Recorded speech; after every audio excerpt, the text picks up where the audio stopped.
والصلاة والسلام والتحية والإكرام على آله الطيبين الطاهرين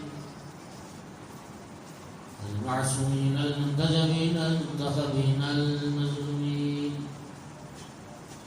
واللعنة الدائمة على أعدائهم الملومين من يوم عداوتهم إلى قيام يوم الدين وبعد يوم الدين. أما بعد، وقال سبحانه وتعالى في كتابه المجيد: أعوذ بالله من الشيطان الرجيم، بسم الله الرحمن الرحيم. يا أيها الذين آمنوا اتقوا الله وكونوا مع الصادقين. صلوات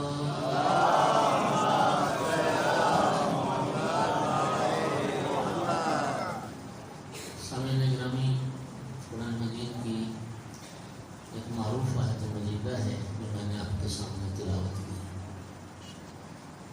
اہل ایمان سے خطاب ہے، آپ مومنوں سے خطاب ہے.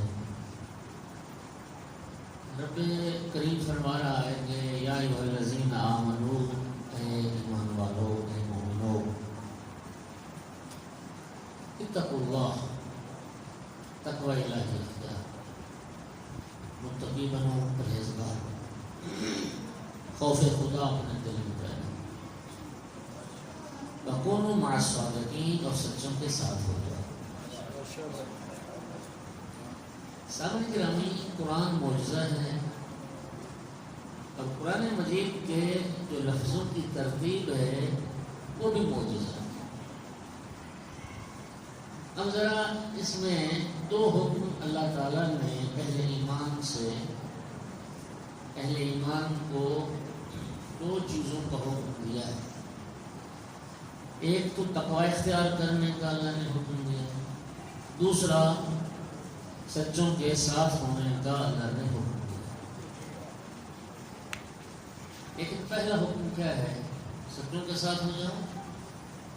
بولو نہیں. پہلا حکم ہے اتقوا اللہ، اور دوسرا حکم ہے کونوا مع الصادقین. دوستو، یہ ترتیب بھی بغیر حکمت کے نہیں ہے. یہ جو ترتیب ہے اس آیت میں، اس میں بھی ایک حکمت ہے. پہلے رب نے فرمایا ہے اتقوا اللہ، تقوی الہی اختیار کرو. پھر فرماتا ہے کونوا مع الصادقین، سچوں کے ساتھ ہو جاؤ. اس کا معنی یہ ہے کہ رب کریم اپنے بندوں کو یہ بات سمجھا رہا ہے کہ یاد رکھو، سچوں کا ساتھ دے وہی سکتا ہے جو متقی ہوگا. ہر فاسق و فاجر انسان وہ سچوں کا ساتھ نہیں دے سکتا، وہ سچوں کا ساتھ نہیں نبھا سکتا. اس لیے رب فرماتا ہے پہلے تم متقی بن جاؤ. یعنی تقوی الہی کیا مطلب؟ یعنی سچوں کے ساتھ ہونے کی صلاحیت اپنے اندر پیدا کر. جب تم متقی بن جاؤ گے، جب تم پرہیزگار ہو جاؤ گے، تو پرہیزگاری اب یہ تمہارے اندر صلاحیت لے آئے گی کہ تم سچوں کا ساتھ نبھا سکو. اس لیے پہلے تقوی کا حکم ہے، پھر سچوں کا ساتھ دینے کا. اب میرے دوستو، سچوں کے ساتھ ہو جاؤ، اس کا معنی کیا ہے؟ کہ میں 5 تن پاک یا 12 امام یا 14 معصومین، ان کے نام کا ایک فریم، ایک تختی، ایک پینو فلیکس کروا کے اپنے گھر میں لگا لوں، اپنی دکان میں لگا لوں، اور میں جھوٹ بولوں گھر میں بھی دکان پہ بھی. تو یہ صرف فریم لگانے کا نام کونوا مع الصادقین؟ بولو تو صحیح، یہ کونوا مع الصادقین ہے کہ میں ان پاک و پاکیزہ ہستیوں کی، معصومین علیہ السلام کے نام، کتبہ، فریم، وہ تو دکان میں گھر میں سجا لوں، لیکن میں جب بولوں جھوٹ بولوں. بیوی سے جھوٹ، بچوں سے جھوٹ، دوستوں سے جھوٹ، دکاندار وہ جو گاہک آئے ان سے جھوٹ. نہیں میرے بھائی، کن مصادقین کا یہ معنی نہیں ہے. کن مصادقین اتقوا اللہ اسی لیے پہلے کہا گیا. جھوٹا بندہ متقی ہوتا ہے. لا یجد عبد طعم الایمان حتی یترک الکذب کلہ جدہ وحزلہ. سرکار دو عالم نے فرمایا مومن بننا دور کی بات ہے، اس وقت تک بندہ ایمان کا ذائقہ بھی نہیں چکھ سکتا جب تک جھوٹ کو ترک نہ کرے. یعنی مومن ہونا تو دور کی بات ہے، وہ تو اس نے ایمان کا ذائقہ بھی نہیں چکھا جو بندہ جھوٹا ہے. اگلے جملے ذرا غور کریں. جدہ وحزلہ، سرکار فرماتے ہیں چاہے وہ سنجیدگی کے ساتھ جھوٹ بولے یا مذاق میں جھوٹ بولے، جو جھوٹا ہے وہ ایمان کا ذائقہ بھی نہیں چکھ سکتا، جو جھوٹا ہے وہ متقی نہیں ہو سکتا. تو میرا بھائی سچوں کا ساتھ دینے کا معنی یہ ہے کہ جھوٹ کو چھوڑ کے خود سچ کو اختیار کر کے ہمیشہ زندگی میں سچ بولو اور پھر کہو کہ میں ہوں آل رسول کا ماننے والا.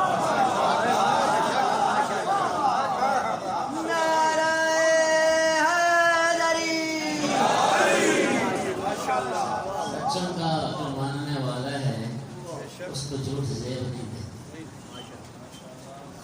صحیح ہے. اور سرکار فرماتے ہیں یہ جو جھوٹ ہے اس کو یہ جو زمانہ ہے نا آخری زمانہ ہے. آخری زمانہ امام صاحب اللہ کی غیبت کبریٰ کا دور ہے. روایات میں اس آخری زمانے کو شر الازمنہ، بدترین زمانہ تھا. اور اس زمانے کی جو بدتری ہے اور برائی ہے اس کی جہات مختلف ہے. ایک جہت اس زمانے کی برے ہونے کی یہ ہے کہ اس زمانے میں گناہ اپنی حیثیت کھو چکے ہیں. یعنی میں مزید آسان کروں کیا کہنا چاہ رہا ہوں کہ اس زمانے میں ایک مسلم معاشرہ بہت سارے گناہان کبیرہ ہیں اور ہم انہیں گناہ سمجھتے ہیں. بہت سارے کبیرہ گناہ قرآن و حدیث کی روشنی میں اور ہم انہیں گناہ سمجھتے ہیں. مثلا مستورات کی بے پردگی، حجاب نہ کرنا، پردہ نہ کرنا، اس کو گناہ سمجھا نہیں جاتا. اور پھر دلیلیں کیا دی جاتی ہیں جی کہتے ہیں جی پردہ سارا دل کا ہوتا ہے. اب اس دل کے پردے کی نہ اللہ پاک کو خبر ہے، نہ رسول اللہ کو خبر ہے، نہ رسول کو خبر ہے.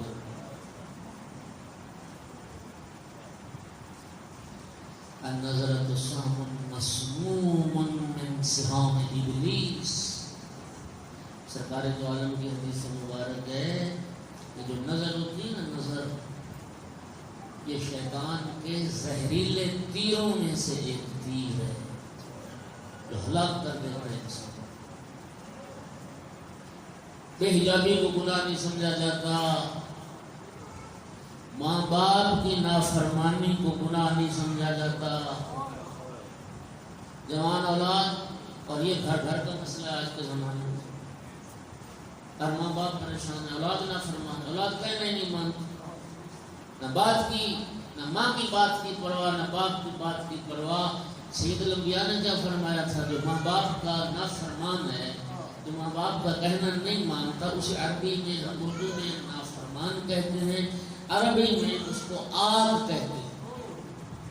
اور سرکار دو عالم نے فرمایا جنت ایک ایسا معطر مقام ہے، 1000 سال کا راستہ جنت دور ہوگی اور جنت کی خوشبو آنے لگ جائے گی. وہ اتنا خوشبودار مقام ہے کہ ماں باپ کا نافرمان ہے، آقا فرماتے ہیں وہ تو جنت کی خوشبو بھی نہیں سمجھ سکتا. ماں باپ کی نافرمانی گناہ نہیں سمجھا جاتا. شوہر کی نافرمانی بیوی گناہ نہیں سمجھتی. یہ ہے نہیں معاشرے میں سارے مسائل مبتلا ہے نا جی اسی طرح. اچھا اسی طرح حرام خوری، رشوت، دھوکہ، فراڈ، لوٹ مار، نجائز منافع خوری، اس کو لوگ گناہ نہیں سمجھتے. لوگ تو واجب سمجھ کر رشوت لے ہیں اور حرام خوری کو لوگ گناہ نہیں سمجھتے. اللہ اللہ. میں موضوع سے ہٹ جاؤں گا. آج 24 ذی الحج ہے، آج عید مباہلہ ہے. میں نے مباہلہ کے حوالے سے عرض کرنا ہے. اسی طرح اس زمانے میں جو بہت سارے گناہ اپنی حیثیت اہمیت کھو چکے، اس زمانے میں جھوٹ کو لوگ گناہ نہیں سمجھتے. جھوٹ بولتے ہیں، بلا وجہ بولتے ہیں، اور جرت سے بولتے ہیں اور دیدہ دلیری سے بولتے ہیں. یہ ہماری جرت دیکھیے، اللہ کے قانون کے خلاف، اللہ کے حکم کے خلاف. رب اکبر قرآن میں فرماتا ہے کہ جھوٹوں پر اللہ کی لعنت.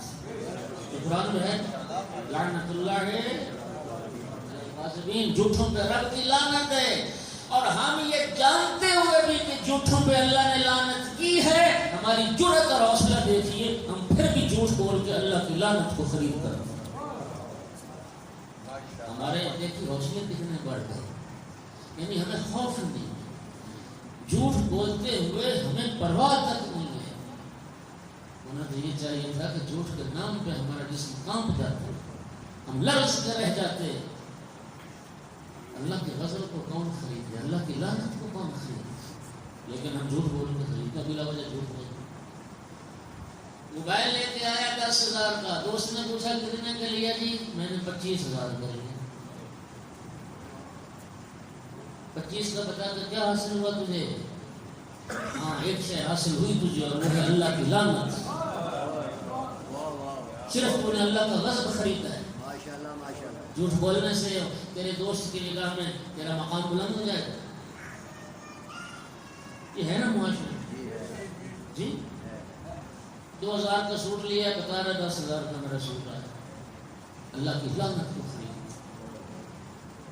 اللہ فرماتا ہے ایمان والوں کی یہ ذمہ داری ہے کہ ایمان والا متقی بھی ہو اور ایمان والا سچ بولے اور پھر سچوں کا ساتھی.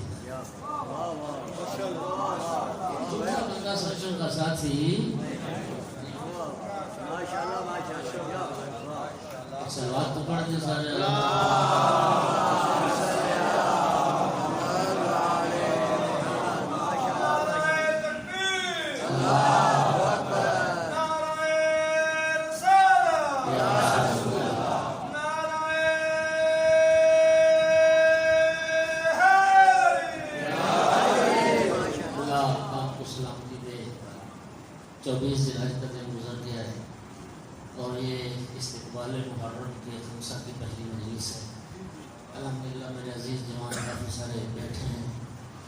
سارے رب سے وعدہ کرو، پروردگار وہ ارحم الراحمین ہے. وہ رب کریم انتظار میں رہتا ہے کہ میرا گناہگار بندہ کب مجھ سے معافی مانگتا ہے. ان اللہ یحب التوابین، وہ تو توبہ کرنے والوں سے محبت کرتا ہے. سرکار دو عالم صلی اللہ علیہ وآلہ وسلم کی ایک حدیث مبارک ہے.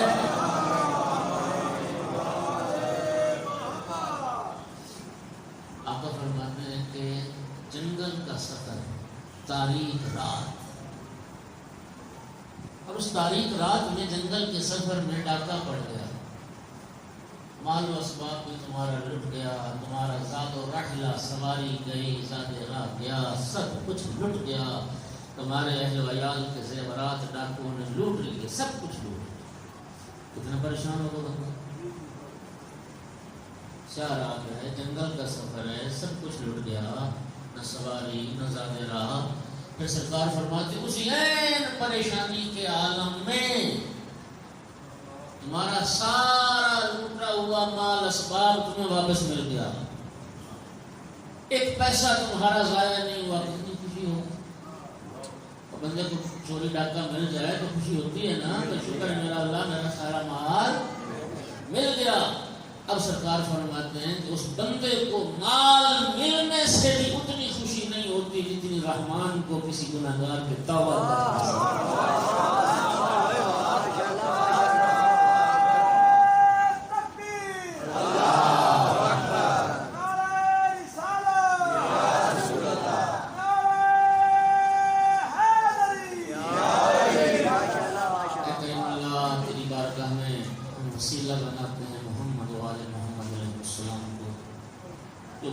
چکے، جو جھوٹ بول چکے، کریم اللہ تو معاف کر دے۔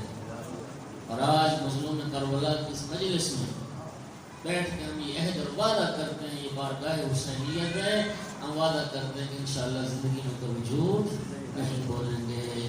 انشاءاللہ وعدہ کرتے ہیں تو صلوات بلند آواز سے پڑھیں۔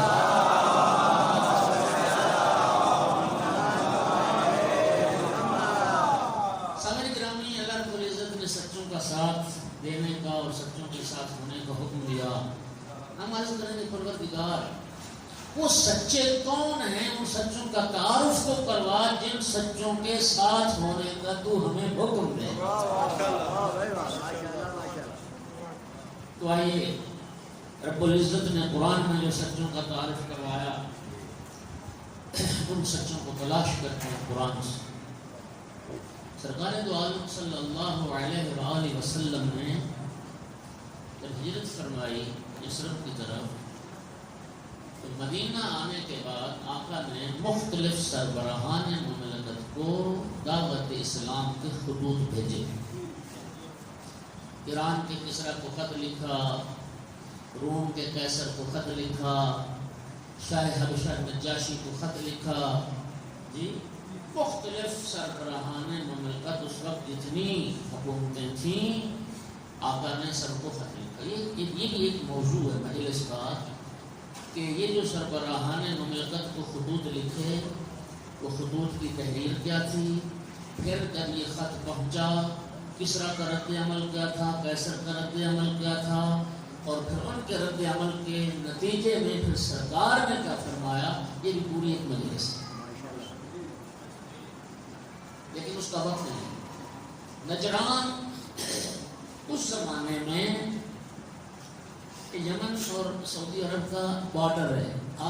آج کے جغرافیے میں یہ نجران یہ سعودی عرب میں حجاز میں اس وقت شمار ہوتا، اس وقت حجاز ہوتا تھا۔ یہ یہودیوں کی نسل آئی اور انہوں نے سرکار کے ریاست حجاز کا نام بھی بدبختوں نے تبدیل کر دیا۔ اور الحمدللہ اب تو یہودی کھل رہے ہیں، ہاں، اور الحمدللہ اللہ اسباب پیدا کر رہا ہے کہ یہ 73واں یوم آزادی گزرا کل، خدا کرے کہ اب 73 سالوں کے بعد ہم صحیح معنی میں آل سعود آل یہود سے آزاد ہو جائیں انشاءاللہ۔ اور اسباب پیدا ہو رہے ہیں۔ سامنے گرامی، سرکار نے نجران کے یہ اس وقت عیسائیوں کا مرکز تھا، مذہبی، کسی کا دیوبند ہے مرکز، آپ کے مراکز علمی قوم و نجف ہیں، یہ وہاں کے جو بہت بڑے پادری تھے، سب سے جو ان کا بڑا پادری ہوتا ہے وہ اسقف کہلاتا ہے۔ اسقف وہ ابو حارثہ اس کا نام تھا، سب سے بڑا جو عیسائی مذہبی رہنما تھا عیسائیوں کا، اسقف، یہ نجران میں تھے۔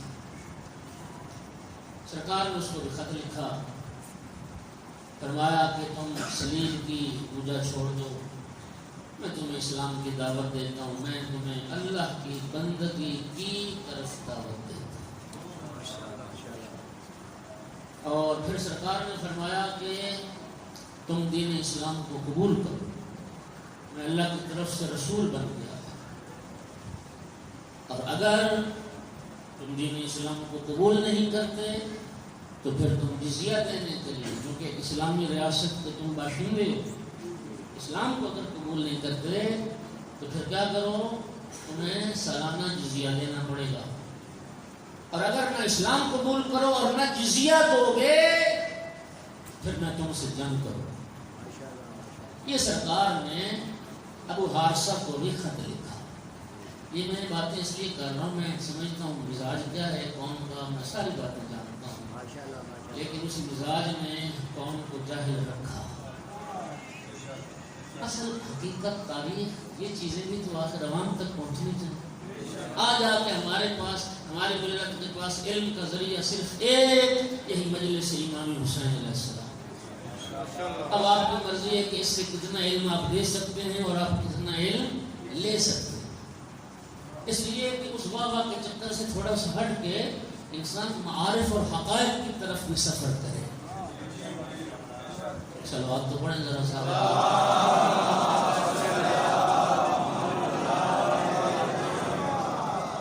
جب یہ خط پہنچا نجران کے عیسائیوں کے پاس، 70 کے قریب بستیاں تھیں نجران کو اس علاقے میں جہاں عیسائی رہتے تھے. تو ابو حرثہ نے کیا کیا کہ پوری اس جتنی وہ عیسائی ریاست تھی اس میں سے اس نے بڑے بڑے جو ان کے علماء تھے، پادری تھے، دانشور تھے، ان سب کو جمع کیا اور نجران میں عوام کے سامنے سرکار کا وہ خط پڑھ کے سنایا. ان میں عبد المسیح تھا، ابو حرثہ کے بعد جو ان کا نائب تھا اور سب سے بڑا عالم تھا عبد المسیح، عاقب اس کا لقب تھا، شرابیل تھا، فلاں فلاں، ایک لمبی تاریخ ہے. جب سرکار کا یہ خط پڑھ کے سنایا تو کچھ جذباتی تھے عیسائی. وہ کہنے لگے کہ انہوں نے ہمیں جنگ کی دھمکی دی تو ہم جنگ کریں گے، جنگ کی تیاری کریں. ابو حرثہ نے کہا، شرابیل نے کہا کہ دیکھو تمام مسائل کا حل جنگ نہیں ہے. اس وقت ابو حرثہ نے کہا بات سنو، یہ کوئی سیاست کی تو بات نہیں، بات ہے دین کی، اور سارے مذہبی رہنما عیسائیوں کے موجود ہیں. اور ابو حرثہ نے کہا کہ ہم نے بھی تو اپنی کتاب میں پڑھا ہے نا، حضرت عیسیٰ علیہ السلام یہ بشارت دے کے گئے تھے کہ ایک آخری نبی نسل اسماعیل سے آنے والا ہے. تو بات چونکہ دین کی ہے، لہذا عیسائی علماء ان کے جو رہنما ہیں، پادری ہیں، وہ ایک نمائندہ وفد وہ جائے اور معاملے کی تحقیق کرے. اگر واقعاً وہ اللہ کے آخری نبی ہیں تو پھر ہم ان کا آئین قبول کرتے ہیں، ان کا کلمہ پڑھتے ہیں، اسلام کو قبول کرتے ہیں. اور اگر وہ آخری نبی نہیں ہیں تو پھر یہ عیسائیوں کا ایک جو نمائندہ وفد ہے، پھر جو فیصلہ یہ وفد کرے گا پوری عیسائی قوم کو ان کا فیصلہ منظور ہو. بات سمجھ آ گئی؟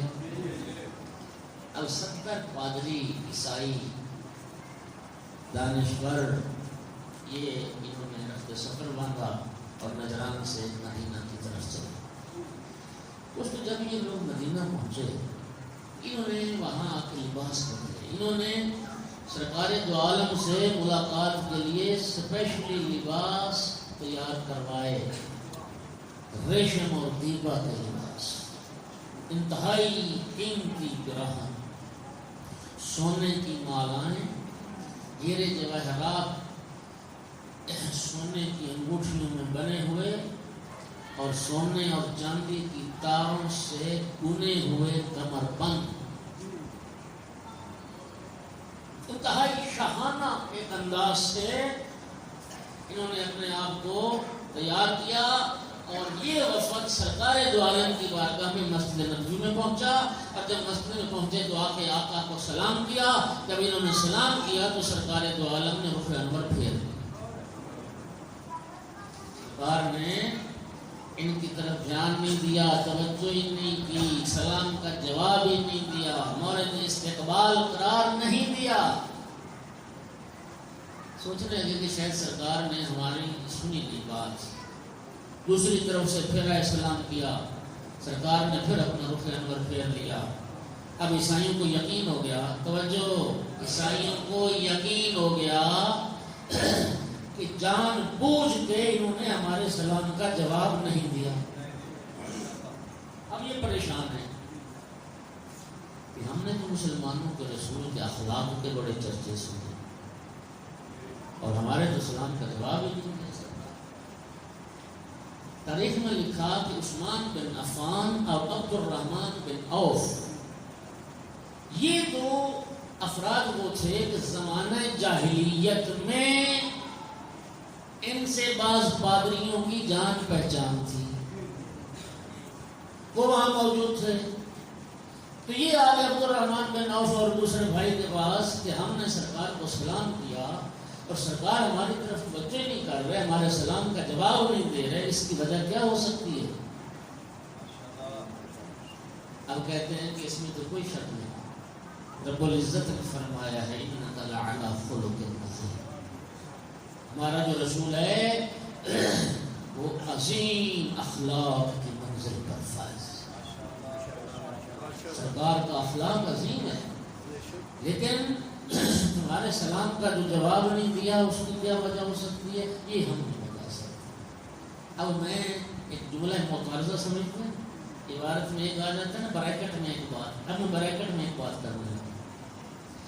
سرکار دو عالم جب دنیا سے تشریف لے جانے لگے تو دنیا سے رخصت ہونے سے پہلے سرکار نے متعدد مقامات پر صرف 3 مقام عرض کرتا ہوں، ایک غدیر کا میدان ہے، دوسرا مسجد نبوی ہے، تیسرا حضرت ام سلمہ ام المومنین کا گھر ہے۔ سرکار نے فرمایا انی تارک فیکم الثقلین کتاب اللہ وعترتی اہل بیتی ما ان تمسکتم بہما لن تضلوا بعدی ابدا۔ سرکار نے فرمایا میں 2 گراں قدر وزنی چیزیں تمہارے درمیان چھوڑ کے جا رہا ہوں، ایک اللہ کی کتاب، دوسری میری عترت جو میرے اہل بیت ہیں۔ تم ضمانت دو کہ قرآن اور اہل بیت کے دامن سے متمسک رہو گے، لن تضلوا بعدی ابدا، میں رسول ضمانت دیتا ہوں قیامت تک گمراہی سے بچ جاؤ گے۔ یہ حدیث ثقلین ہے اور آپ کے دلوں پر لکھی۔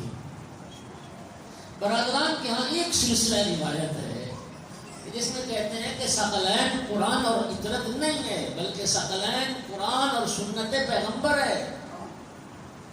کوئی حدیث پیش کرتے ہیں کہ سرکار نے فرمایا انی تارک فیکم الثقلین کتاب اللہ و سنتی، میں 2 چیزیں چھوڑ کے جا رہا ہوں، ایک اللہ کی کتاب، دوسری میری سنت، ان سے متمسک رہو گے تو گمراہی سے بچ جاؤ۔ میں مان لیتا ہوں تھوڑی دیر کے لیے کہ سرکار نے قرآن اور سنت کو چھوڑا، تو دوستو میرا سوال یہ ہے کہ رسول اللہ نے اگر اپنی سنت چھوڑی تو کس شکل میں سنت چھوڑی؟ کس شکل میں سنت چھوڑی؟ آپ کہہ دو میں نے یہ فیضان سنت کی شکل میں سنت چھوڑی، یہ فیضان سنت تو کل کی پیدا ہوا۔ آپ کیا سمجھتے ہیں کہ پھر حدیث کی کتابوں کی صورت میں سنت چھوڑی؟ حدیث کی کتابیں جو سرکار کی لہلت کے 150 سال بعد مرتب ہو رہی ہیں، سرکار جو سنت چھوڑ کے جا رہے تھے وہ کس شکل میں تھی؟ اس کے سوا کوئی جواب نہیں مسلمانوں کے پاس کہ سرکار کی سنت لوگوں کی صورت میں تھی۔ جو چاہ رہا ہوں 3 طبقات تھے رسول اللہ کے بعد جو سرکار کی سیرت کو، سنت کو، طریقے کو بتا سکتے تھے۔ ایک طبقہ اصحاب رسول کا، ایک طبقہ ازواج رسول کا، اور ایک طبقہ اہل بیت رسول کا۔ اب میرے دوستو جب سرکار کی سنت پر ہم نے عمل کرنا ہے تو اب ذرا سوچیے گا، نقصہ دیجیے گا، سب سے بہتر رسول اللہ کی سنت کو وہی جان سکتا ہے اور وہی بیان کر سکتا ہے جس نے سب سے زیادہ وقت رسول اللہ کے ساتھ گزارا ہو۔ بات ٹھیک ہے، کامن سینس کی بات ہے۔ آپ کے ساتھ ملاقات ہوئی سالوں بعد، آپ میرے طور طریقے کو، میری سنت کو، میری فکر کو، میری سوچ کو، میرے عقیدے کو، میرے عمل کو، میرے قول کو، میرے فعل کو آپ تو نہیں جانتے، میں آپ کے بارے میں زیرو جانتا ہوں۔ میرے طور طریقے میرا بھائی بہتر جانتا ہے، جب سے پیدا ہوا ایک ہی گھر میں ہیں، میں 52 سال کا ہو گیا، وہ 40 سال کے قریب ہے، اتنا عرصہ ہو گیا کٹھے سفر میں، حضر میں، آپ سے زیادہ وہ جانتا ہے مجھے، کیوں کہ سب سے زیادہ وقت اس نے میرے ساتھ۔ آپ کا طور طریقہ، سوچ، فکر، عمل، کردار، پسند ناپسند کیا ہے، آپ کے بارے میں بھی جو جس نے آپ کے ساتھ سب سے زیادہ وقت گزارا ہے وہ جانتا ہے۔ یہ بات تو ایک اگلی سی بات ہے۔ میرے شیعہ سنی بھائیوں، رب کعبہ کی قسم کھا کے کہہ رہا ہوں کہ سب سے زیادہ پیغمبر اکرم کی سنت کو بھی وہی جانتا ہے جس نے سب سے زیادہ وقت رسول اللہ کے ساتھ گزارا ہو۔ اور اب میرا اگلا جملہ سنیے، خدا کی قسم جتنا وقت مولا علی علیہ السلام نے رسول اللہ کے ساتھ گزارا، کائنات میں کسی دوسرے بشر نے اتنا وقت نہیں گزارا۔ اللہ چھڑ دے. اور جملہ سننا کتنا وقت گزارا رسول اللہ نے, صرف 2 لفظوں میں عرض کر رہا ہوں. مولا علی علیہ السلام کی آنکھیں کھلنے سے لے کر رسول اللہ کی آنکھیں بند ہونے تک.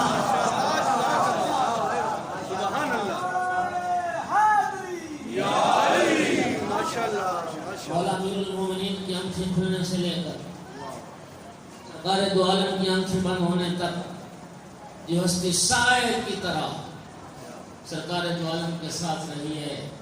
اور میرا آقا مولا علی بن ابی طالب علیہ السلام سے, اور میں اپنی طرف سے نہیں کہہ رہا, دونوں دلیلیں اس بات پر نہج البلاغہ سے عرض کرنا. خطبہ قاسیہ نہج البلاغہ کا سب سے طولانی خطبہ. مولا علی فرماتے ہیں واضعنی رسول اللہ فی ہجرہ وانا ملک. کعبۃ اللہ میں ولادت ہوئی, تیسرے دن فاطمہ بنت اسد لے کے نکلی. علی مولا فرماتے ہیں میں تو بچہ تھا جب رسول نے مجھے اپنی گود میں لے لیا تھا, اور میں نے دنیا میں آ کے پہلی نگاہ چہرہ رسالت پر تھا.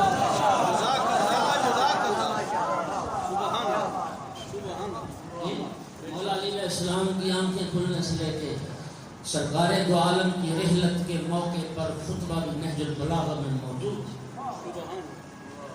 اس مولا امیر کے جملے والا قد قبض رسول اللہ وان راسہ لعلی صدری, جب سرکار کی روح نے پرواز کیا تھا مولا علی فرماتے ہیں سرکار کا سر مبارک میں علی کے سینے پر موجود ہے. وَلَقَدْ سَالَتْ نَفْسُ فِي يَدِي, میرے ہاتھوں میں رسول اللہ نے دم توڑا. فَأَمْرَرْتُهَا عَلَى وَجْهِي, اور پھر میں نے سرکار کے ہاتھ پکڑ کے تبرک اور برکت کے لیے یوں اپنے چہرے پر مل لیے تھے کہ میرا بھائی جب سب سے زیادہ وقت پیغمبر کے ساتھ وسیع پیغمبر علی بن ابی طالب علیہ السلام کا گزرا تو پھر یہ طے ہو گیا کہ رسول اللہ کی سنت کو جتنا علی مولا جانتے ہیں کائنات میں کوئی دوسرا بشر. میں اپنے موضوع سے ہٹ جاؤں گا ورنہ میں بڑی دلیلیں پیش کرتا. ایک دلیل سنو, ایک دلیل.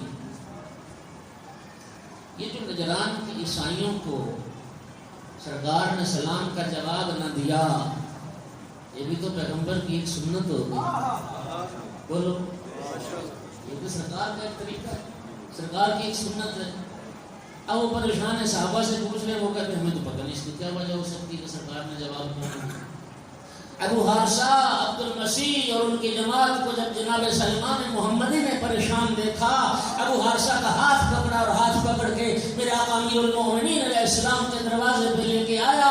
اور جناب سلمان نے فرمایا ابو حارثہ اس گھر میں وہ ہستی رہتی ہے جو مزاج نبوت کو سمجھتی ہے. اس گھر میں وہ ہستی رہتی ہے جو مزاج رسالت کی شناسہ ہے. پیغمبر کے اس عمل کی وضاحت, سرکار کے اس طریقے کی تفسیر اور تشریح اگر کوئی کر سکتا ہے تو صرف علی بن ابی طالب علیہ السلام. الباب کی آقا امیر المومنین علیہ السلام کا تشریف لائے. اللہ نے, میں عرض کیا کرتا ہوں, اللہ نے یہ دروازہ کائنات میں یہ دروازہ رکھا ہی اسی لیے ہے کہ دنیا در بدر کی ٹھوکریں کھا کے آئے علی بن ابی طالب کے دروازے پر, اور یہ حلال المشکلات علی کا دروازہ ہے جہاں سے کائنات کی مشکل حل ہو.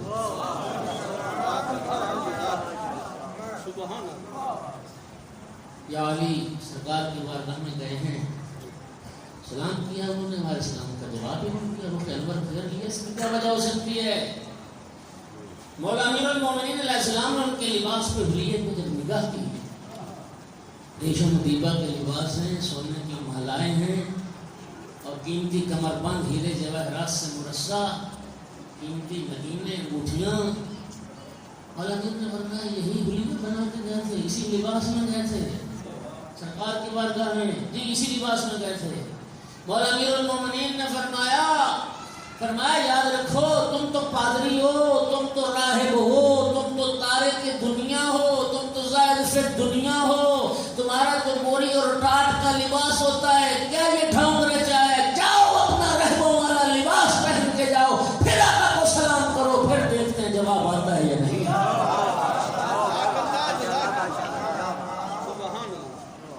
اب ان عیسائیوں کو نا تھوڑا سا اطمینان تو ہو گیا کہ چلو یار کوئی وجہ تو سامنے آ جائے, کچھ تو سامنے آیا نا, اب اس کو آزما دیتے. گئے, انہوں نے لباس اتارے, اپنے رہبوں والے حلیے بنائے، ڈوری اٹاٹ کے لباس پہنے. اب جو آیا آقا کی بارگاہ میں تو سرکار دو عالم نے آگے بڑھ کے ان کا استقبال کیا،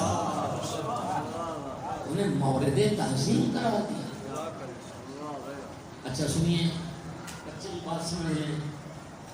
یہ افراد تو وہی تھے، کوئی ابو عرصہ، کوئی عبد المسیح، کوئی عاقب.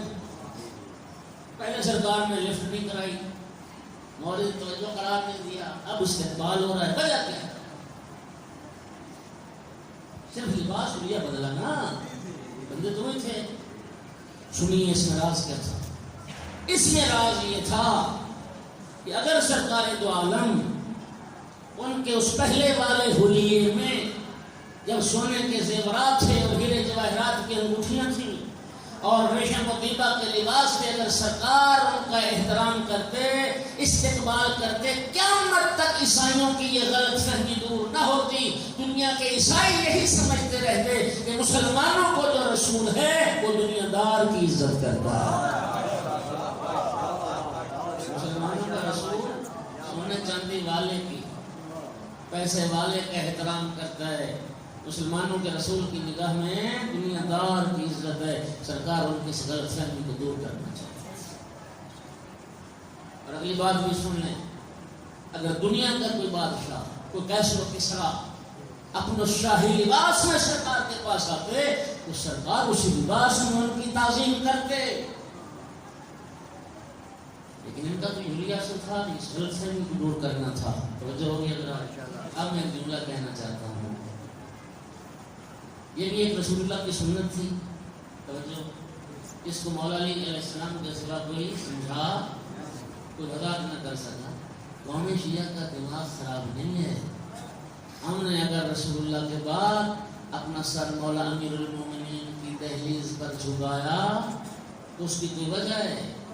اور میرے دوستو، خدا کے لیے سوچو، غور کرو، انصاف کرو کہ جو طبقہ رسول اللہ کی زندگی میں رسول اللہ کی ایک سنت کی وضاحت نہیں کر سکتا، قوم شیعہ کا دماغ خراب ہے کہ رسول کے بعد رسول کا سارا دین ان سے لے.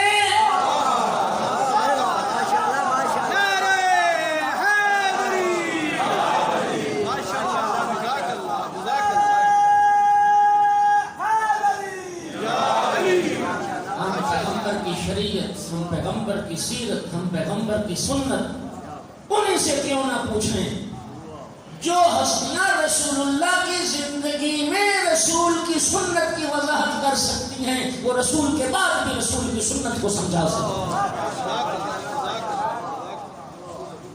اور وہ طبقہ سوائے امیر المومنین علیہ السلام اور آل رسول اور اہل بیت رسول کی اور کوئی نہیں ہے. اب مسئلہ حل نہیں ہو گیا کہ اگر رسول اللہ نے فرمایا ہو کہ میں قرآن اور اہل بیت چھوڑ کے جا رہا ہوں تب بھی سر مولا علی کے دروازے پہ جھکانا پڑے گا. اور اگر فرمایا ہو میں قرآن اور سنت چھوڑ کے جا رہا ہوں تو سنت کو سمجھنے کے لیے پھر بھی مولا علی کے دروازے پہ جانا. اور اس چیز کو سرکار نے مختلف احادیث میں کھول کھول کے بیان کیا، کھول. حضرت ہمارے یاسر کو جو فرمایا کیا خوبصورت چیز، اپنے دلوں کو ذرا منور کرے نا اس نور سرکار کے نورانی کلمات سے. حضرت عمار یاسر رضی اللہ تعالی عنہ جلیل المرتبت جلیل القدر صحابی رسول اللہ کے،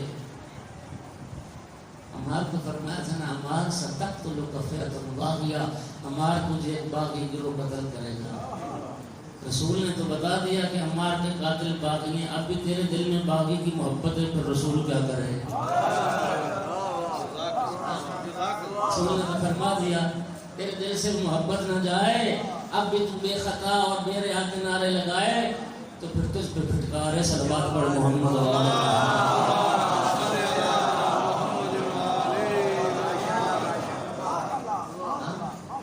اس پر کثرت اور کیا کریں پیغمبر. پھر جناب عمار کو خطاب کر کے پیغمبر نے فرمایا شیعہ سنی حدیثوں میں جملہ نہ ہو تو میں مجرم. سرکار نے فرمایا یا عمار اذا رأیت الناس قد سلک وادیا، عمار اگر زندگی میں کبھی دیکھنا کہ ساری دنیا کے لوگ ایک راستے پر چل رہے ہیں، ساری آدم کی اولاد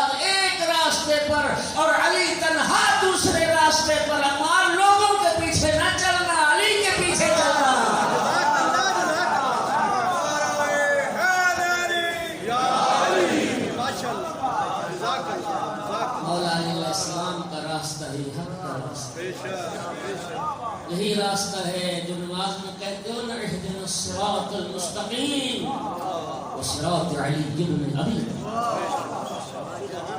یہی جنت کا راستہ ہے۔ اور حدیث کا اگلا جملہ کیا خوبصورت ہے، فرمایا عمار جو علی کے پیچھے چلتا ہے علی نہ گمراہ ہونے دیتے ہیں نہ ہلاک ہونے دیتے ہیں۔ آپ جزائے خیر دیں۔ نجران کے عیسائیوں کا وفد پہنچ گیا آقا کی بارگاہ میں، گھبرا تو نہیں نظر ایک صلوات تو پڑھنے ذرا بلا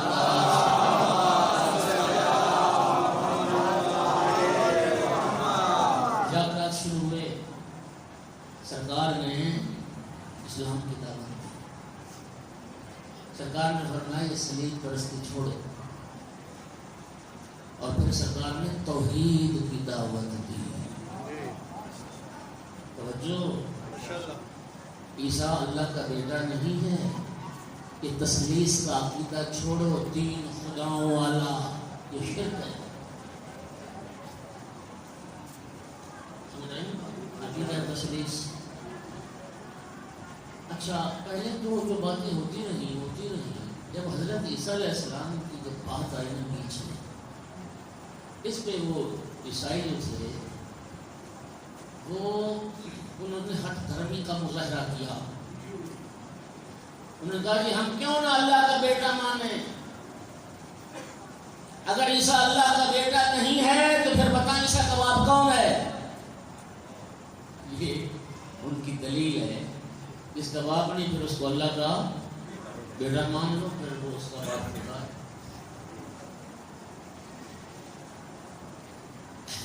اللہ رب العزت نے اس آیت مجیدہ کو نازل فرمایا۔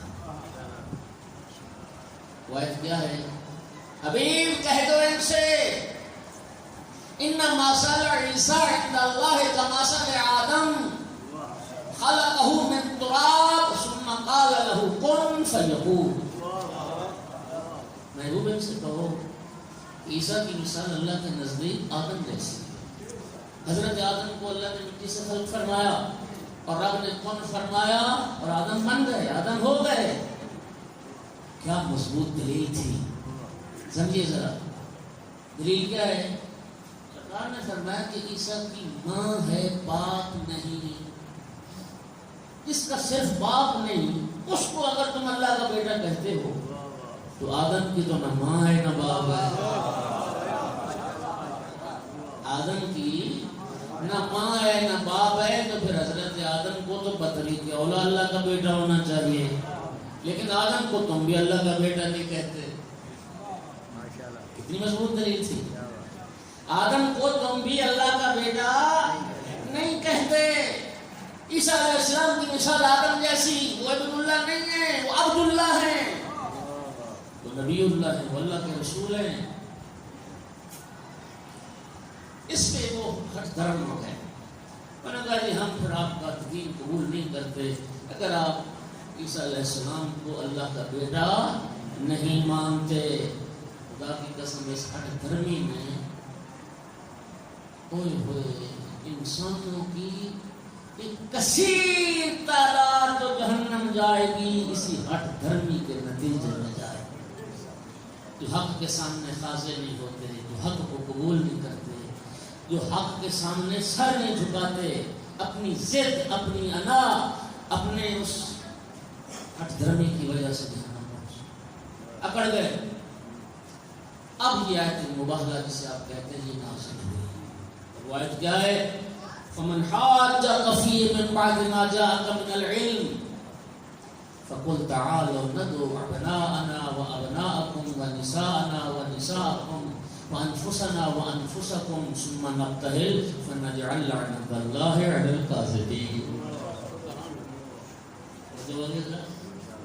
خالق نے فرمایا محبوب علم آ جانے کے بعد بھی جو حجت بازی کرتا ہے، ہٹ دھرمی کا مظاہرہ کرتا ہے، تو پھر آپ انہیں مباہلہ کی دعوت دیں اور آپ ان یہودیوں سے معذرت چاہتا ہوں، ان عیسائیوں سے، پادریوں سے کہہ دیں ہم اپنے بیٹوں کو لے کے آتے ہیں میدان میں، تم اپنے بیٹوں کو لے کے آؤ، ہم اپنی عورتوں کو لاتے ہیں، تم اپنی عورتوں کو لاؤ، ہم اپنی جانوں کو لاتے ہیں، تم اپنی جانوں کو لے آؤ۔ پھر رب کی بارگاہ میں دعا کریں گے اللہ کے جھوٹایوں سے اپنی اٹھے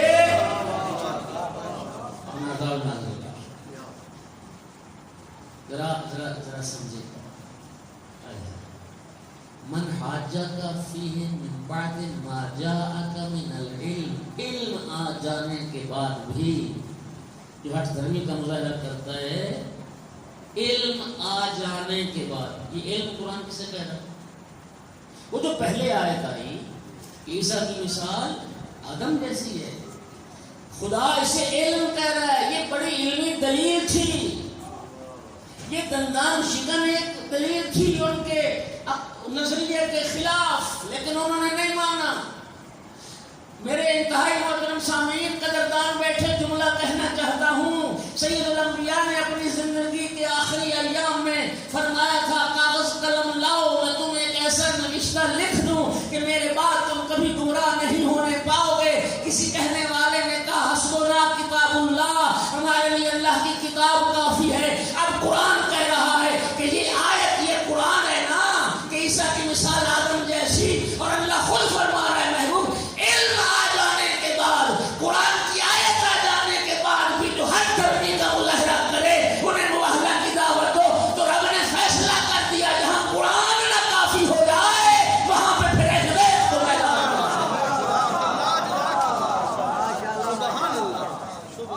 حق کو منوانے کے لیے، حق اور سچ کو منوانے کے لیے جب قرآن ناکافی ہو جائے تو پھر وارثان قرآن کو میدان میں لایا جائے. پھر رسول کی اہل بیت اور پیغمبر کی آل پھر میدان میں آتے. عیسائی پہلے تیار ہو گئے ہم مباہلہ کریں. مباہلہ کیا ہوتا ہے؟ مباہلہ دو افراد کا، دو گروہوں کا اللہ کی بارگاہ میں دعا کرنا کہ ہم میں سے جو جھوٹا ہے، جو باطل پر ہے، اللہ اس پہ اپنا عذاب بھیج دے. اس کو مباہلہ کہتے ہیں. مباہلہ کے شرائط ہوتے ہیں.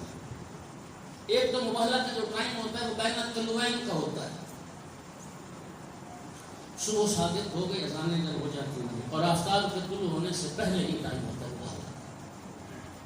دوسری ایک اس کی شرط یہ ہوتی ہے کہ یہ آبادیوں سے باہر ہوتا ہے، دور، آبادی سے دور، کیونکہ غضب خدا آنا ہوتا ہے، اللہ کا عذاب آنا ہوتا ہے، دور. تو اس زمانے میں وہ آج جو حضرات حج پہ گئے ہیں تو مقام مباہلہ پہ ایک مسجد بنی ہوئی ہے، آج بھی موجود، اس کا نام بھی مسجد مباہلہ ہے. اب البتہ آل یہود نے ایک نام اور رکھ دیا ہے، مسجد اجابہ. آج بھی مقام موجود ہے. چھوٹا سا مدینہ تھا، پھر مدینے کے باہر ایک مقام تھا. اس واقعہ آیت کے آ جانے کے بعد اس کی اور بھی شرائط ہیں. 3 دن پہلے لوگ روزہ رکھیں، غسل کریں اور غسل کر کے پھر مباہلہ کی طرف چلیں. یہ سارے اس کی شرائط ہیں. سرکار نے جناب جو مجھے روایات میں ملا، جناب سلمان کی ایک ڈیوٹی لگائی تھی کہ تم نے وہاں اس مقام پہ ایک صاحبان کا انتظام کرنا ہے. اور پھر آقا نے باقی مسلمانوں سے فرمایا، ذرا سنیے غلط لیجیے، فرمایا تم سب لوگ اس مقام مباہلہ سے دور دور رہنا. کیوں؟ اس لیے کہ ہونا کیا تھا، فَنَجْعَلْ لَعْنَةَ اللَّهِ عَلَى الْقَاذِبِينَ، نَجْعَلْ لَعْنَةَ اللَّهِ عَلَى الْكَافِرِينَ نہیں، نَجْعَلْ لَعْنَةَ اللَّهِ عَلَى الْمُشْرِكِينَ نہیں. مشرکوں پہ لعنت نہیں ہے، کافروں پہ لعنت نہیں ہے، لعنت ہونی ہے جھوٹوں پر. زندگی میں کبھی کسی نے کوئی جھوٹ بولا اس مقام سے دور چلا جائے کہ اللہ کی لعنت اور جھوٹوں کے بھی حامل حال نہ ہو جائے. بس وقت مقرر آیا، سرکار دو عالم نے ابنا انا کی منزل پر جناب حسنین کریمین کو. اور میرے شیعہ سنی بھائی قدر کرنا، میرے بھائیوں قدر کرنا، جاؤ تحقیق کرو. کائنات قربان کر دوں فرزندان زہرا پر، حسنین کریمین پر. رب نے ابنا کہا تھا، یہ جمع کا صیغہ تھا. ساری کائنات کے بیٹے بھی چلے جاتے تو اس ابنا میں شامل ہو سکتے تھے. اور میرے محترم سامعین، جھوٹوں پہ لعنت کرنی تھی. اور مباہلہ کا واقعہ 9 ہجری میں ہوا. مورخین لکھتے ہیں اس وقت سید الانبیاء کا اپنا سلبی بیٹا جناب ماریہ قبطیہ کے بطن سے حضرت ابراہیم موجود تھے. رسول اللہ اپنے بیٹے ابراہیم کو بھی نہیں لے کے گئے، لے کے گئے ہیں تو فرزندان زہرا حضرت امام حسن اور امام حسین.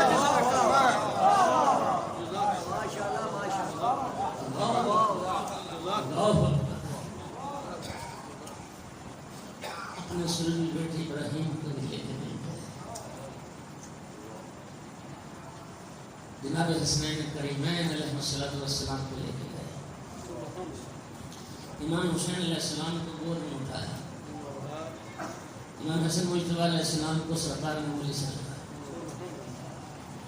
جس طرح سے آیت کی ترتیب ہے اسی ترتیب سے رسول اللہ اپنے ساتھیوں کو لے کے گئے، اہل بیت کو لے کے گئے. پہلے ابنا آنا تھے، پھر نساء آنا کی منزل ہے. اب نساء میں بڑی گنجائش تھی.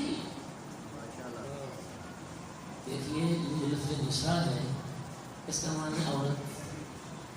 یہ عورت رشتہ نہیں بتاتا.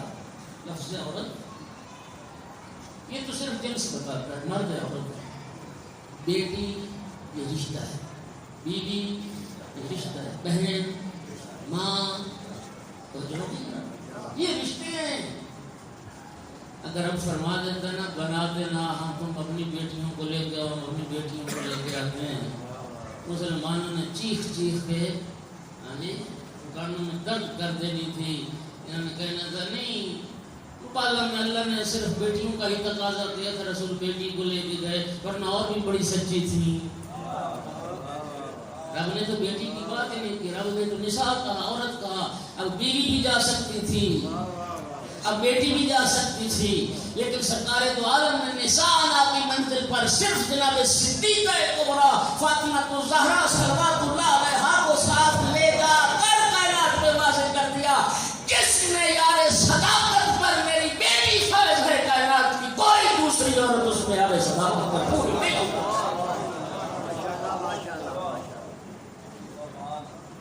قرآن صدیقہ کبریٰ کہے، ملعون کہے کہ نہیں، ان کی صداقت میں شک کرے. یہ شک کرنے والا اور رسول زادی کو خطا پہ سمجھنے والا نجران کے ان عیسائیوں سے بھی بدتر ہے بے حیا. صدیقہ کبریٰ کی صداقت میں شک کر.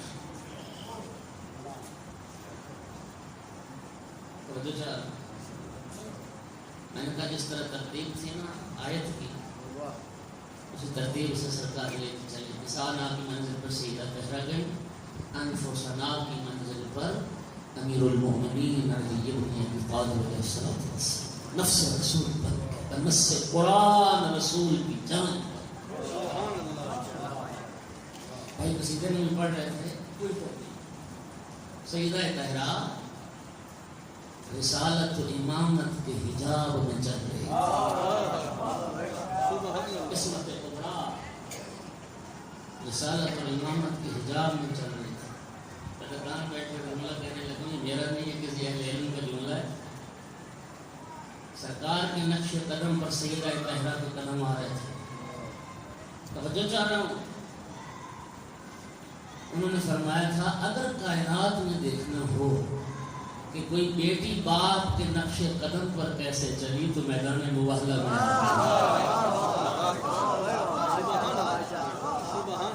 اگر کائنات میں دیکھنا ہو کہ کوئی بیٹی باپ کے نقش قدم پر کیسے چلی، اور مباہلہ میں دیکھو سرکار کے نقش قدم پر صدیقہ کبریٰ عصمت کبریٰ کے قدم آ رہے تھے. اس کو کہتے ہیں نقش قدم پر چلنا. یہ نقش قدم پر چلنا نہیں ہوتا.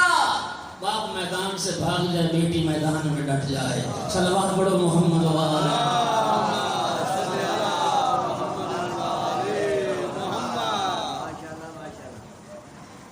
سرکار رہبت کو لے کے پہنچ گئے. ان کا جو بڑا پادری تھا مبارسہ تھا نا، اس نے کہا عیسائیوں سے رکو، ابھی مباہلہ نہیں کریں گے، پہلے مجھے یہ دیکھنے دو کہ محمد صلی اللہ علیہ وسلم کن قوم مباہلہ کے لیے ساتھی آتے ہیں۔ اگر اپنی سپاہ، اپنے فوجی، اپنے لشکر، اپنے ساتھی لائیں گے، مباہلہ کریں گے، لیکن اگر پیغمبر اپنے جگر پاروں کو لیتے ہیں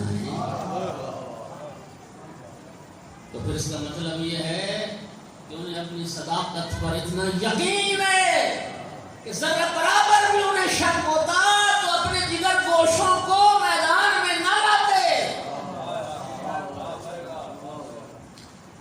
اور پھر کیا دیکھا کہ رسول اللہ اپنے بیٹوں کو نواسوں کو لائے، اپنے لخت جگر سے ہدایت تحرا کو لائے، اپنے بھائی کو لائے۔ پھر اس وقت پادری نے کہا تھا، تو پادری ساری میری بات مان لو، انی لارا وجوہا، میں ایسے چہرے دیکھ رہا ہوں، اگر یہ چہرے رب سے دعا کر دیں کہ پہاڑ اپنی جگہ چھوڑ دے تو پہاڑ اپنی جگہ چھوڑ دے۔ اور یاد رکھو، یہ تمہیں آسمان پہ بادل نظر آ رہے ہیں نا، سیاہ بادل، بادل نہیں ہیں، ان میں آگ بھری ہوئی ہے، ان میں عذاب بھرا ہوا ہے۔ فضا کا ماحول دیکھو، پرندے پروں کو پھیلا کے پرواز کر رہے ہیں، عذاب الہی کے آثار ہیں۔ اگر تم نے ان ہستیوں سے مباہلہ کیا، قیامت تک کے لیے عیسائیت کا نام و نشان دنیا سے مٹ جائے۔ عیسائی ایمان کے بعد بارگاہ رسالت میں حاضر ہو گئے، آقا ہمیں معاف کر دیں، ہم مباہلہ نہیں کریں، ہم دستبردار ہوتے ہیں، ہم اپنی شکست تسلیم کرتے ہیں اور ہم جزیہ دینے کے لیے تیار۔ یہ وہ اسلام کا میدان فتح ہوا، نہ تیر چلا نہ تلوار اٹھی، اور یہ وہ میدان ہے کہ سرکار نے صرف اپنے اہل بیت کے ساتھ اس کو فتح کیا۔ آخری بات کہہ رہا ہوں، لعنت کرنے جھوٹوں پر تنہا رسول اللہ چلے جاتے، سرکار بد دعا کرتے، عذاب نہ آ جاتا۔ اہل بیت کو لے کے کیوں گئے؟ اگر تنہا جاتے مسلمان سمجھتے کہ محمد سچے تھے، رسول اللہ صلی اللہ علیہ وآلہ وسلم سچے تھے اور مقابلے میں آنے والے جھوٹے تھے۔ اللہ رب العزت نے آیت مباہلہ بھیج کے رسول اللہ نے اپنے اہل بیت کو ساتھ لے جا کر دنیا والوں کو سچوں کا تعارف کروا دیا۔ سرکار نے فرمایا میں بھی سچا، میرے بیٹے بھی سچے، میری بیٹی بھی سچی، میرا بھائی علی بھی سچا، اور جب یہ سچے ہیں تو اب جھوٹ اور باطل کو پہچاننا ہو تو طریقہ بڑا آسان ہے، جو رسول کے مقابلے میں آئے گا وہ بھی جھوٹا، جو بطول کے مقابلے میں آئے گا وہ بھی جھوٹا، جو حسنین کے مقابلے میں آئے گا وہ بھی جھوٹا، جو علی مرتضیٰ کے مقابلے میں آئے گا وہ بھی جھوٹا۔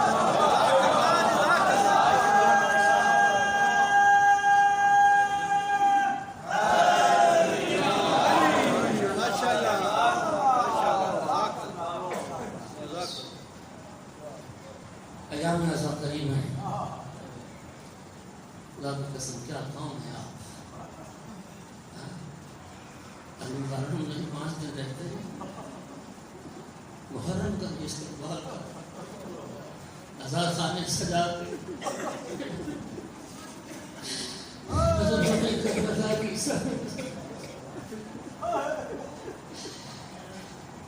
لوگ خوشیوں کا استقبال کرنا جانتے ہیں۔ آپ کو لوگ ہیں جو اللہ کا استقبال کرتے ہیں، لوگوں کا استقبال، لوگ خوشیوں کی تلاش کرتے ہیں، آپ رونے کا انتظام کرتے ہیں۔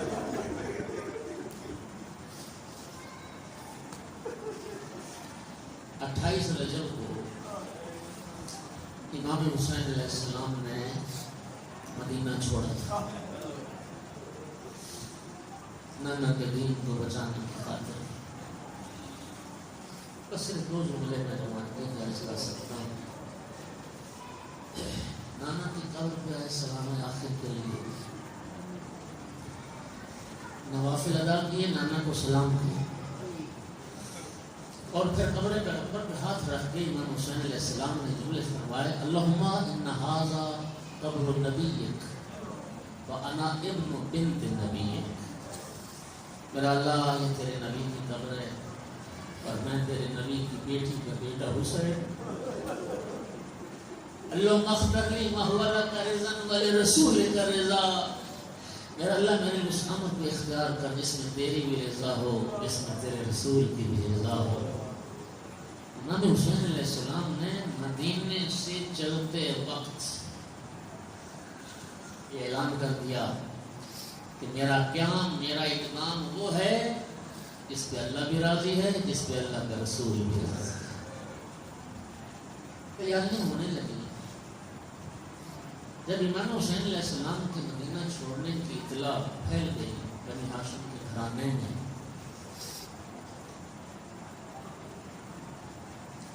ایک بی بی ام المؤمنین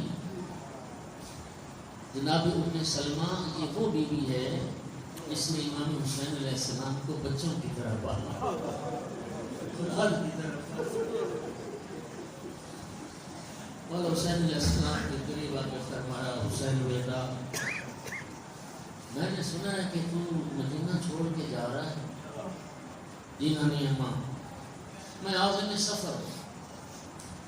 فرمایا بیٹا میں تمہیں سفر سے تو منع نہیں کرتی، اس طرف تمہارا جی چاہے چلے جانا، لیکن عراق کا سفر اختیار نہ کرو۔